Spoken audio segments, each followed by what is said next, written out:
ಗಣಿನಾಡು ಬಳ್ಳಾರಿ ರಾಜಕೀಯದಲ್ಲಿ ಮಹತ್ವದ ಬೆಳವಣಿಗೆ ಆಗಿದೆ. 3 ವರ್ಷ ಮುನಿಸಿಗೆ ಅಂತ್ಯ ಹಾಡಿ ಒಟ್ಟಾಗಿದ್ದಾರೆ ರೆಡ್ಡಿ ಬ್ರದರ್ಸ್. ಜನಾರ್ದನ್ ರೆಡ್ಡಿ ಮತ್ತು ಸೋಮಶೇಖರ್ ರೆಡ್ಡಿ ಈಗ ಒಗ್ಗಟ್ಟಿನ ಮಂತ್ರವನ್ನ ಜಪಿಸ್ತಾ ಇದ್ದಾರೆ. 3 ವರ್ಷ ಆಯಿತು ಅಣ್ಣ ತಮ್ಮ ದೂರ ಆಗಿ.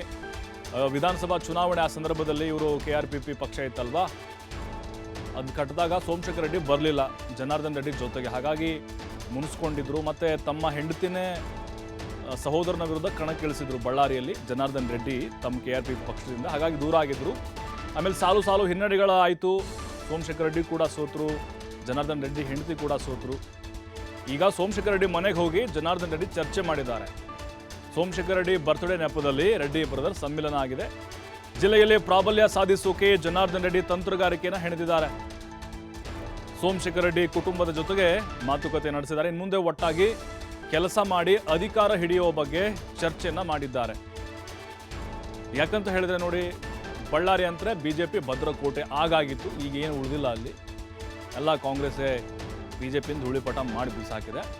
ಆದರೆ ಈಗ ಜನಾರ್ದನ್ ರೆಡ್ಡಿ ಸೋಮಶೇಖರ್ ರೆಡ್ಡಿ ಮತ್ತೆ ಒಂದಾಗಿರೋದು BJPಗೆ ಮತ್ತಷ್ಟು ಬಲ ಕೊಡಬಹುದಾ ಇದು? ಯಾಕಂತ ಹೇಳಿದ್ರೆ ಮೊದಲಿನ ಆ ಚಾರ್ಮ್ ಏನಿದೆ, ಮೊದಲು BJPಗೇನು ಆ ಒಂದು ಕಳೆ ಇತ್ತು, ಅದು ಸದ್ಯಕ್ಕೆ ಜಿಲ್ಲೆಯಲ್ಲಿಲ್ಲ. ಯಾಕಂದರೆ ಇವರು ಜೈಲಿಗೆ ಹೋದರು. ಜನಾರ್ದನ್ ರೆಡ್ಡಿ ಜಿಲ್ಲೆಯಿಂದ ಹೊರಗೆ ಉಳಿದಿದ್ರು. 14 ವರ್ಷ ವನವಾಸ ಇತ್ತು. ಆಮೇಲೆ ಗಂಗಾವತಿ ಅಲ್ಲಿ MLA ಆದರು. ಅಂದರೆ ಜಿಲ್ಲೆಯಿಂದ ದೂರನೇ ಉಳ್ಕೊಂಡ್ಬಿಟ್ರು. ಶ್ರೀರಾಮುಲು ಬಂದರು, ಅವ್ರ ಕಡೆಯಿಂದ ಕೂಡ ಅಂತಹ ಹೇಳಿಕೊಳ್ಳುವಷ್ಟರ ಮಟ್ಟಿಗೆ ಸಾಧನೆ BJPಯಿಂದ ಆಗಲಿಲ್ಲ. ಅವರು 2 ಚುನಾವಣೆಯಲ್ಲಿ ಸುಣ್ಣ ಆದರು. ಸೋಮಶೇಖರ್ ರೆಡ್ಡಿ ಅವರು ತಮ್ಮ ಜನಾರ್ದನ್ ರೆಡ್ಡಿ ಸೋಮಶೇಖರ್ ರೆಡ್ಡಿ ಅವರು ತಮ್ಮ. ಹಾಗಾಗಿ ಅವರು ಗಂಗಾವತಿಗೆ ಹೋದ್ಮೇಲೆ ಇವರು ಕೂಡ ಅಲ್ಲಿ KRPP ಪಕ್ಷ ಏನಾಯಿತು, ಅಲ್ಲಿ ಸುಣ್ಣ ಆಯಿತು. ಇವರು ಸೋತ್ಬಿಟ್ರು BJPಯಿಂದ. ಹಾಗಾಗಿನೇ ಏನು ಮಾಡೋಕ್ಕಾಗ್ತಿಲ್ಲ ಅವ್ರಿಗೆ. ಅಂದರೆ ನಾನೊಂದು ತೀರ ನೀನೊಂದು ತೀರ ಅಂತ ಆಗಿದ್ರು.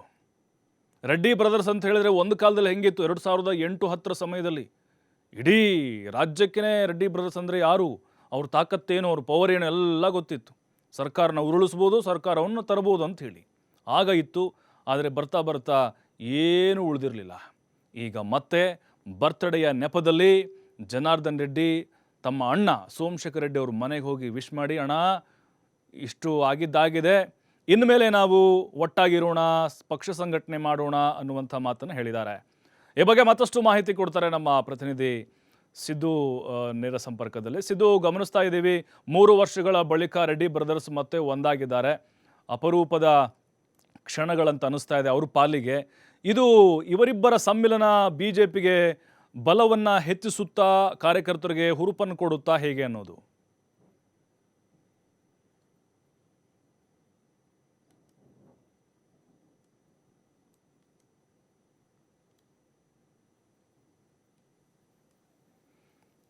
ಮತ್ತೆ ಸಂಪರ್ಕಿಸ್ತೀವಿ ಸಿದ್ದು. ನೋಡ್ತಾ ಇದ್ದೀವಿ ನಾವು, ಬಳ್ಳಾರಿಯ ರೆಡ್ಡಿ ಬ್ರದರ್ಸ್ ಮತ್ತೆ ಒಂದಾಗಿದ್ದಾರೆ. ಬಹಳ ಖುಷಿಯಾಗಿ ಮಾತಾಡಿದ್ದಾರೆ. ಜನಾರ್ದನ್ ರೆಡ್ಡಿ, ಸೋಮಶೇಖರ್ ರೆಡ್ಡಿ, ಕರುಣಾಕರ್ ರೆಡ್ಡಿ 3 ಜನ ಅಣ್ತಮ್ಮಂದಿರು. ಬಳ್ಳಾರಿಯ BJPಯ ಭದ್ರಕೋಟೆಯನ್ನು ಕಟ್ಟಿದಂಥವ್ರು. ಆದರೆ ಈಗ ಮತ್ತೆ ಅದನ್ನು ಮರಳಿ ತರಬೇಕು ಅನ್ನುವಂಥ ಪ್ರಯತ್ನಕ್ಕೆ ಕೈ ಹಾಕಿದ್ದಾರೆ. ಜನಾರ್ದನ್ ರೆಡ್ಡಿ ಯಾವಾಗ ಜೈಲಿಗೆ ಹೋದ್ರು, ಯಾವಾಗ ಅವ್ರ ಮೇಲೆ ಗಣಿ ಹಗರಣದ ಆರೋಪ ಬಂತು, ಆಗ್ಲಿಂದಲೂ ಕೂಡ ಅಂತರವನ್ನು ಕಾಯ್ದುಕೊಂಡು ಬರ್ತಾನೆ ಇದ್ದರು ಸೋಮಶೇಖರ್ ರೆಡ್ಡಿ. ಅವರ ಒಂದು ಬಲವೂ ಕೂಡ ಕುಸಿತು. ತಮ್ಮ ಇಲ್ಲದ ಹಾಗೆ ಕ್ಷೇತ್ರದಲ್ಲಿ ರಾಮುಲು ಕೂಡ ಸುಣ್ಣ ಆಗಿಬಿಟ್ರು. BJPಗೆ ನೆಲೆನೇ ಇಲ್ದಂಗೆ ಆಗಿಬಿಡ್ತು ಬಳ್ಳಾರಿಯಲ್ಲಿ. ಹಾಗಾಗಿ ಜನಾರ್ದನ್ ರೆಡ್ಡಿಯವರ ಒಂದು ಅವರ ಒಂದು ಭಾಗಿತ್ವ ಏನಿದೆ, ಅವರ ಭಾಗವಹಿಸುವಿಕೆ ಇದೆ, ಅದು ಬಳ್ಳಾರಿ BJPಗೆ ಬೇಕಾಗಿತ್ತು. ಸೋಮಶೇಖರ್ ರೆಡ್ಡಿ ಮತ್ತು ಜನಾರ್ದನ್ ರೆಡ್ಡಿ ಈಗ ಮತ್ತೆ ಒಂದಾಗಿದ್ದಾರೆ. ಹಳೆ ಮುನಿಸನ್ನು ಮರೆತಿದ್ದಾರೆ. 2023 ವಿಧಾನಸಭಾ ಚುನಾವಣೆಯಲ್ಲಿ KRPP ಪಕ್ಷದಿಂದ ಜನಾರ್ದನ್ ರೆಡ್ಡಿ ಏನಿದ್ದಾರೆ, ತಮ್ಮ ಹೆಂಡತಿನ ಅವರ ಸಹೋದರನ ವಿರುದ್ಧವೇ ಕಣಕ್ಕಿಳಿಸಿದ್ರು. ಅವರಿಬ್ಬರೂ ಸೋತ್ಬಿಟ್ರು. ಅಲ್ಲಿ ಕಾಂಗ್ರೆಸ್ ಅಧಿಕಾರಕ್ಕೆ ಬಂತು. ಹಾಗಾಗಿನೇ ನನಗೆ ಈ ಥರ ಮೋಸ ಮಾಡಿಬಿಟ್ಟಲ್ಲ ನಮ್ಮ ತಮ್ಮ ಅಂಥೇಳಿ ಅವರು ದೂರಾನೇ ಇದ್ದರು. ಬಟ್ ಈಗ ಅವರ ಹುಟ್ಟುಹಬ್ಬದ ನೆಪವನ್ನು ಇಟ್ಕೊಂಡು ಅವ್ರ ಮನೆಗೆ ಹೋಗಿ ಖುಷಿಯಾಗಿ ಮಾತನಾಡಿ, ಮತ್ತೆ ಇಬ್ಬರು ನಾವು ಜಿಲ್ಲೆಯಲ್ಲಿ ಪಕ್ಷ ಸಂಘಟನೆ ಮಾಡೋಣ, BJPಯನ್ನು ಮತ್ತೆ ಕಟ್ಟೋಣ ಅನ್ನುವಂತಹ ತೀರ್ಮಾನಕ್ಕೆ ಬಂದಿದ್ದಾರಂತೆ. ಇದು ಎಷ್ಟರ ಮಟ್ಟಿಗೆ BJPಗೆ ಪ್ಲಸ್ ಆಗುತ್ತೆ ಅನ್ನೋದು ನೋಡಬೇಕು. ಈಗ ರೆಡ್ಡಿ ಬ್ರದರ್ಸ್ ಅಷ್ಟೇ ಒಂದಾಗ್ಬಿಟ್ರೆ ಬಳ್ಳಾರಿ ಜಿಲ್ಲೆಯಲ್ಲಿ BJP ಬಾವುಟ ಹಾರಿಬಿಡುತ್ತಾ? ಅಲ್ಲಿ ಶ್ರೀರಾಮುಲು ಕೂಡ ಅವರು ಇದ್ದಾರೆ, ಅವ್ರದ್ದೇ ದಾರಿಯಲ್ಲಿ ಅವರು ಹೋಗ್ತಾ ಇದ್ದಾರೆ. ಹಾಗಾಗಿನೇ ಈಗ ಇವರಿಬ್ಬರು ಒಂದಾಗಿರೋದು ಅವರ ಅಭಿಮಾನಿಗಳಲ್ಲಂತೂ ಖುಷಿಯನ್ನು ಉಂಟು ಮಾಡಿದೆ ಮತ್ತು ಕುಟುಂಬಸ್ಥರು ಕೂಡ ಅದನ್ನು ನಿರೀಕ್ಷೆ ಮಾಡ್ತಾ ಇದ್ರು, ಯಾವಾಗ ಅಣ್ಣ ತಮ್ಮ ಮತ್ತೆ ಒಂದಾಗ್ತಾರೆ ಅಂಥೇಳಿ.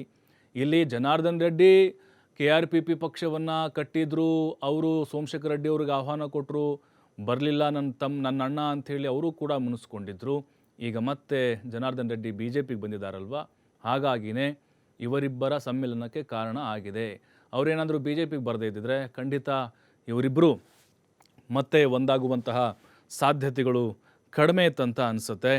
ಅದರ ಹೊರತಾಗಿ ಇನ್ನುಳಿದಂತೆ ಅವರ ಆಪ್ತ ವಲಯದಲ್ಲೂ ಕೂಡ ಖುಷಿಯಾಗಿದೆ.